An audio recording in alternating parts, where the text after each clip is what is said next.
Today I fucked up by creating a monster. So, I originally posted this in malicious compliance, but it was removed and I was told it might fit here better. For some backstory, my daughter, she's actually my stepdaughter, but she's my daughter nonetheless, is 11, who I'll call Princess because that's my nickname for her. I've been with my wife for 6 years and married for 4 of those years. We get along great, she spends time with me in the woodshop, play video games together, and she is developing my sense of humor. My wife loves to point out she is the definition of nurture versus nature. So basically I should have known something like this was coming. One of our little things started because I felt like messing with her about a year ago at the dinner table when she asked, "Can I have the ketchup please?" I of course responded like every dad does, "I don't know, can you?" This goes on and off, being changed up with different pedantic variations such as, "Sure you can see it," and "I mean I could, but the question is will I?" She also would get me with ease as well, much to my wife and hers delight. Now I do sprinkle in some actual parenting with this about teaching her how important it is to use words to convey your intent properly, but it's mostly just good old-fashioned fun between father and daughter. This all picked up with a fervor this week, where we each got each other multiple times during dinner 3 nights in a row,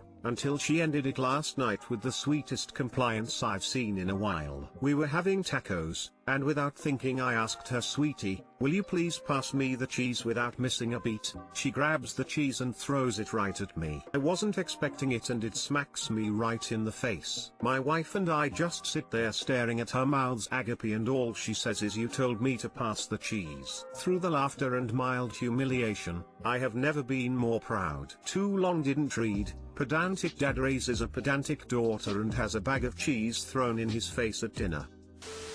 I've created a monster, cause nobody wants to see Marshall no more. They want shady, chopped liver. Hilarious, that's some first-class parenting. You're doing a great job.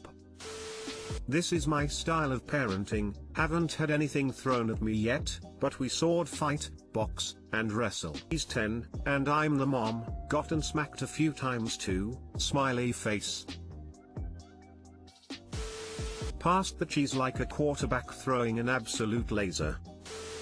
Today I fucked up by using a hairdryer to clear my swimmer's ear. 5 years ago, while on my honeymoon, my wife and I went on a snorkeling/booze cruise and I managed to get a fair amount of water in my ear. Half drunk on rum and snorkeling, go figure. In my drunken stupor I alternated between using a hairdryer and Q-tips to attempt to relieve the pressure, but eventually gave up and went to bed. The next day the pressure was not nearly as bad, but a faint case of tinnitus came in its place. Assuming that I did some sort of slight permanent damage and not wanting to ruin the rest of the honeymoon, I tried to put it behind me and continued on my way. Fast forward to last week, the tinnitus never went away, and I have avoided getting my ears wet at all due to them clogging at the slightest sign of pressure. One afternoon, I was scrolling aimlessly on my phone and received a targeted ad for some ear canal camera/ear cleaner device and figured, sure, why not? The camera showed up yesterday and my mind was blown to see the solid wall of yellow/green earwax staring right back at me. Shocked, confused, and pretty grossed out, I was able to get an appointment at the dress office for this morning, and after the nurse soaking my ear canal in hydrogen peroxide for 20 minutes and pressure washed with warm water, she was met with a tsunami of rust-colored earwax. 5 years later, I have no sign of the tinnitus, and can finally hear clearly from my left ear. TLDR, I'm a opened melted earwax to my eardrum, then waited 5 years to have it looked at. Did you take a picture? Lol, did you tell your wife about it? How did she react? So let me get this straight, you bought a camera off of Instagram that you intentionally shoved into your ear canal? Other than that, she was happy it was finally fixed. I've always found the most effective way to get the water out is to put more water in. If you bend over, you can feel it's still in there. Grab some water in your hand while cupped and put it directly in your ear and then tilt it so it comes out. It may take multiple tries, but it works. It happens every time I swim. Rubbing alcohol, friends. Few drops of rubbing alcohol will dry up any water in your ear. Best way to get water out of your ears is to drip a little bit of rubbing alcohol into your ears. It breaks the surface tension on the water, allowing it to flow out.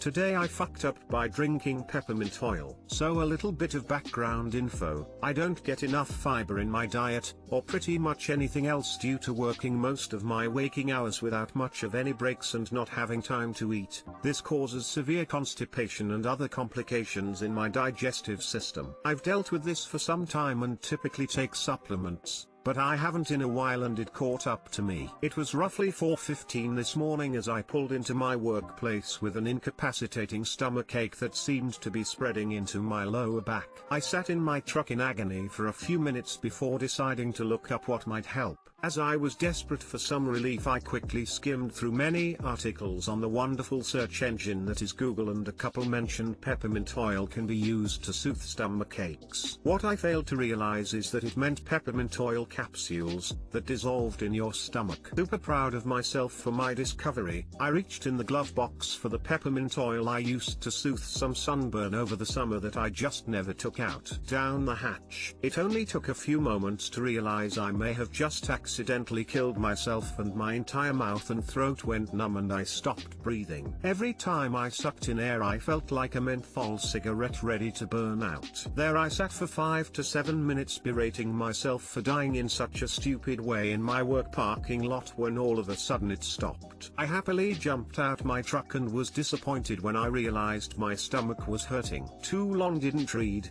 chugged some Walmart essential oils to soothe stomachache and almost suffocated.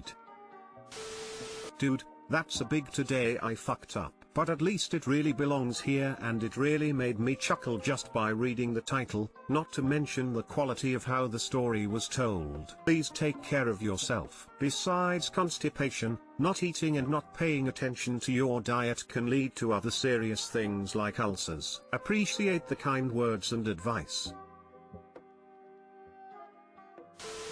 Miralax and water. Few doses and that will get your stomach going. For future reference, caffeine is a very good natural laxative. Drinking a coffee or even better an energy drink will clear up any constipation pretty quickly, and it's a win-win if you're on your feet working long hours. Doesn't help with stomach pain, obviously, but if you find constipation a regular occurrence it might help before you get to the stomachache stage. The irony with that is I slammed a rip it right as I pulled up to work. Essential oils are not for ingestion. Any Karen who tells you otherwise is just blowing smoke up your ass. Stuff can seriously lead to poisonings that could be as mild as shitting yourself, to literally death. Keep it on the warmer or dab a tiny amount on your collar. As mild as shitting yourself to death? Scared to know what's above that? You can also pocket a pocket watch in your pocket watch pocket.